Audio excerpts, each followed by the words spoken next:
Hey, good morning. It's 20th of September 2025, and it's taking me a lot of courage to do this video because trust me, I'm camera shy, and that's why I find it hard to even do the videos I want to put on my personal vlog. Like, I find it hard to be in front of a camera, but yeah, this is me trying. So, I'm doing this because the Associate Senior Pastor of Fountain of Life Church, Pastor Tolu, challenged us on Sunday to share our Jesus story. I've shared it with everyone around me, but I think this is me sharing it with the entire world through all the social media platforms I have. So if you're watching this, just know that you're watching my Jesus story, and I'm very glad to share it. So here's my Jesus story. My particular Jesus story that always stands out for me is the gift of men that God has always placed in my life, right from childhood up until this point.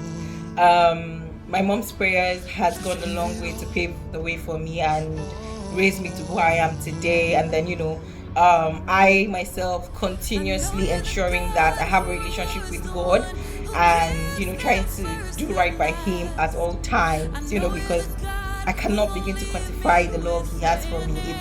It's literally overwhelming.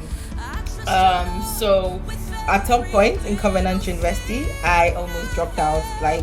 Not dropped out, but I think I wanted to defer the admission because I couldn't pay my fees. And my likely colleagues, or they call them techmates, and other students, fellow students, though, insisted that I was not going to drop out. I never told the school.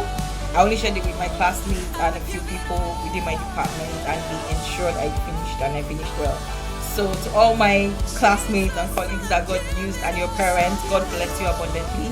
I can't begin to mention names. I don't even know if you want to be mentioned, but yes, thank you very much. If you come across this video, just know that this is me saying thank you to you, to your family, to your parents for showing up for me when I felt like, it was time to just defer the admission. Thank you so much. It was a critical point in time in my life, and I really do appreciate every one of you that showed up for me, that allowed God to use you in my life.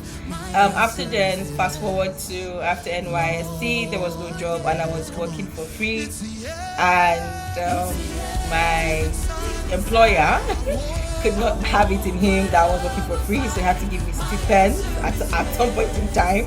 He said his coaches was not having it, so he started giving me stipends on a monthly basis until a job that I never applied for was now looking for me. My phone had spoiled, everything was literally against me. They looked for me on Facebook, they literally looked for me everywhere. They even had to go to my former class rep because apparently he knows the person that was trying to fill up that opening. And for some strange reasons, they waited for me. Telling you the story of how the interview went would be another thing. So just know that I went to the interview not knowing nothing, not the name of the organization, nothing at all. And I literally told them in the interview, I don't even know the name of the company. I don't know what you do. I have no idea. Even when they were giving me hints, I had no idea.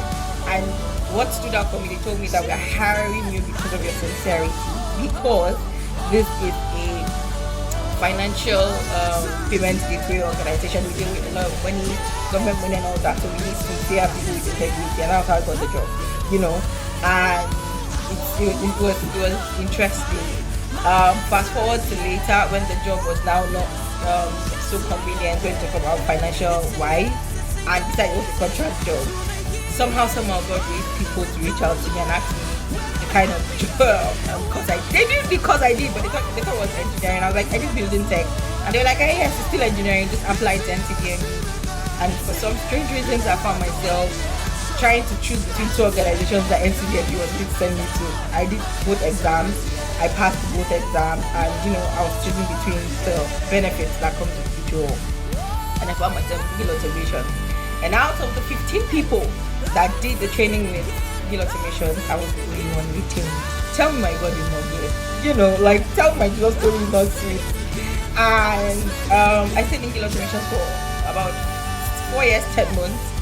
And life growth and a lot of challenges that came with the job. And someone just reached out and said, do you want to work in an organization that pays you this? And at that point in time, what they were offering was twice my salary at Gill Automation. And I'm like, why not? Going to ask twice. And she just sent my CV to the people. I was called for an interview. I did the interview. I got the role. And that was how I moved to an assistant manager role. We literally no experience. And when I got there, got 8 people that were going to bless my life, particularly the HR. I would never forget her in my Jesus story too. She was just like a mother, trying to guide me all through and ensuring that I had a stable footing in the business.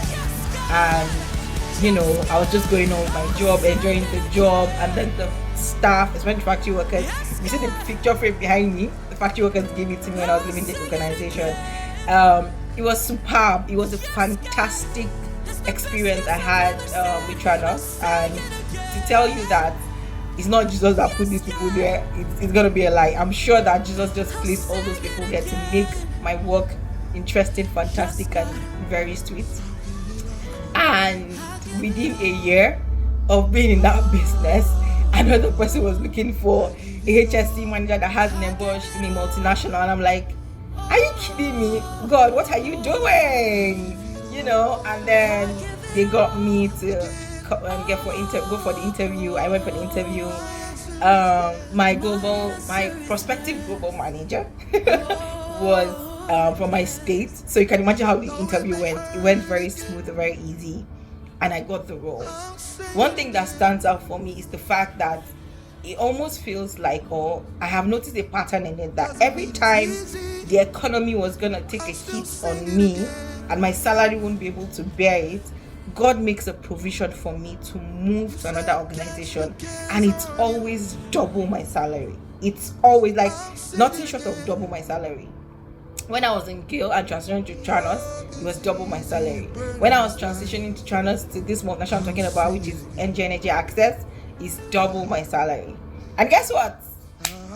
So as I'm doing this video, I'm about to leave Enkye Energy Access. Tell me my God is not good. You get it? You guessed right. Double my salary again. So I don't know the kind of heart you want me not to love God or not to be grateful to God, because after just a year and 7 months in Enkye Energy Access, I never planned to leave. I never envisioned myself leaving anytime soon, because I was like, now that I'm in multinational, I'm going to stay there for a minimum of 5 years at least, so that I can build myself, grow my career and everything. And besides, the job was cool, the benefits were okay. And then someone sent my CV to another organization sometime this year, PowerGen, and guess what? Now I'm resuming on Monday. So my Jesus story is nothing short of God's goodness, God's favor. I can't even begin to tell you of my movements when I was moving from Lagos to Abuja, and how God used my boss that I'm currently about to leave to help me get a place at a ridiculously cheap rate in Abuja's town, like in the main city of Abuja. Even my colleagues are jealous of of my house, where I currently, like this house. They are jealous of this house, because if I tell you how much I pay for this house in the city of Abuja, you would not believe it.